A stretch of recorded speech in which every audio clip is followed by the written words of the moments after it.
Baal connected to Jehovah? Could Baal be connected to Yahweh? Let's see. Just stick with us. We have a lot of information here. Read on. What verse you at now? Verse 14. Go ahead. And the anger of the Lord was hot against Israel, and he delivered them into the hands of spoilers. And did what? And delivered them into the hands of spoilers. Go ahead. And spoiled them.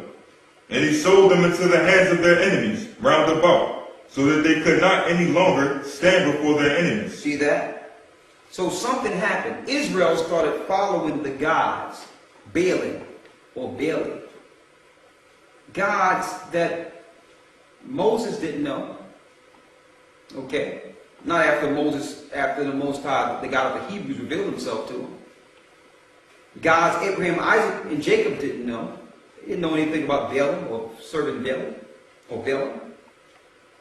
So when our people today say that in Israel's history and in our artifacts we can find certain names and they attach it to our people, that's correct. But that doesn't mean that the names that were attached to our ancient people were righteous. Don't forget, our people fell. Our people started going into these other gods and exalting these gods. So if they have these gods in their homes and teaching their children these wicked deities and Baalim and make constructs to them, and you come 2,000 years later and look at it and say, I'm going to do it because my foreparents had it. Did that make you right? Or are you committing the same mistake your foreparents committed? Are you falling in the same error? Ask yourself. Let me get this book here. This book is called God, Goddesses, and Images of God.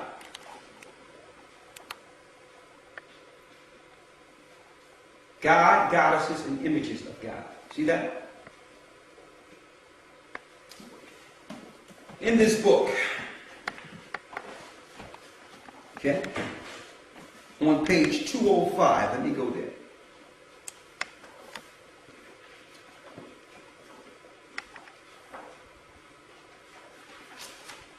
It says, now, in this book, so you can, I don't have the opportunity to read the whole book to you, but what this book is doing, this particular book is going into all the deities Israel followed.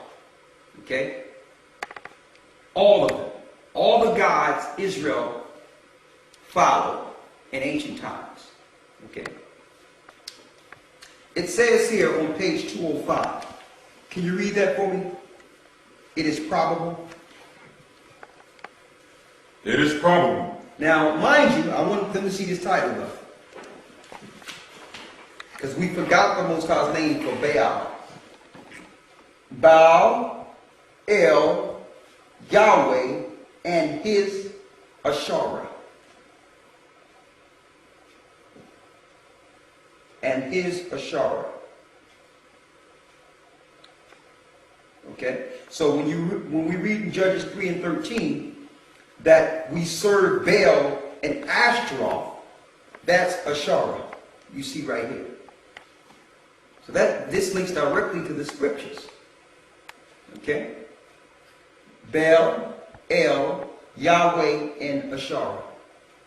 So this goes into the scriptures and show you all the gods. Don't forget, Israel fell over and over. You can find more passages of Israel falling and doing the wrong thing than the right thing. Okay? So don't think just because don't think because we find artifacts of Israel and a certain name of God with them that it's the God. Okay? Read that real quick. It is probable. It is probable that both elements, Yah and Baal, refer to the same deity. It says what? Yah and Baal refer to the same deity. So it's the same deities. Read. Namely Yahweh, who was worshipped also as Baal in the Iron Age. Read that again. Namely Yahweh, who was worshipped also as Baal An Iron Age. So, Israel worshiped Yahweh as Baal in the Iron Age. See, we wasn't taught this history over here in slavery.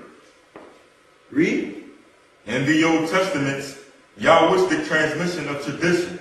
The names Isbael, Yerubael, Maribael, and Baal Yah toward the end of the period. The two names for the deity were apparently no longer interchangeable.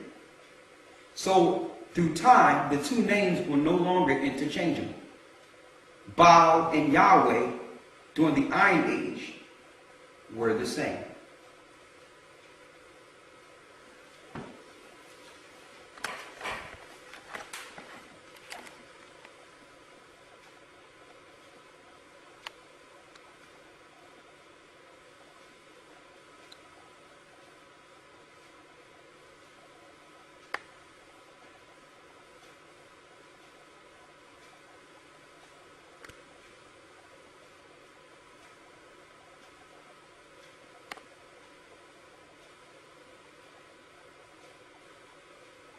Okay.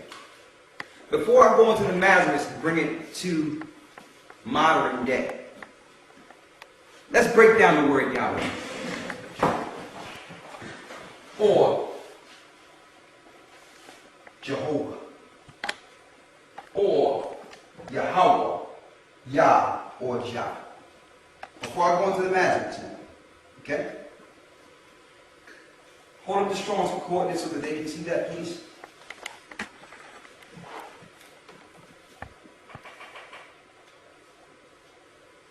Okay. And your exhaustive Strong's expanded concordance. That's a pretty good one there.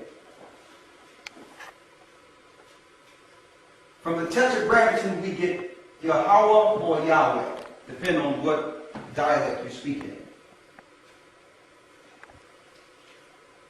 Those that don't know how to use the Strong's Concordance, this name is only written in the Hebrew, so you would need to go into the concordance Hebrew part in the back of your concordance. You have your Hebrew and your Greek in your Strong's Concordance to give you the original words or the original names before the English translation. The right meaning for each word. This word, YHWH or Yahweh or Yahweh from the Tetragrammaton, is 3068 in the Strong's Concordance. Can you get that out of there for me, please, brother? 3068 from the Strong's Concordance.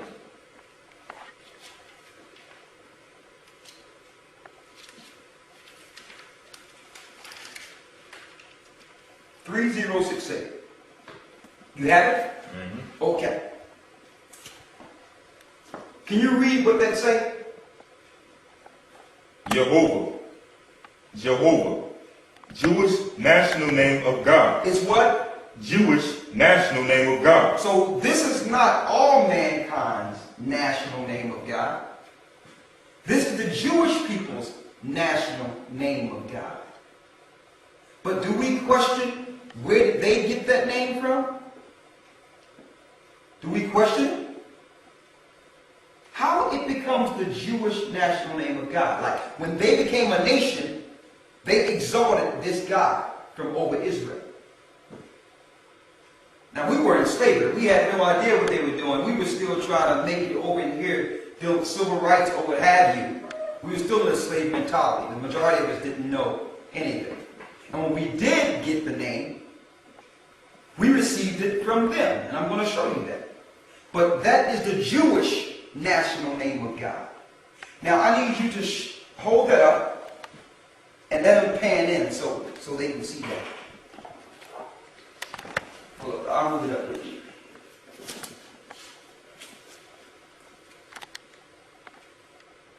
You know you got it.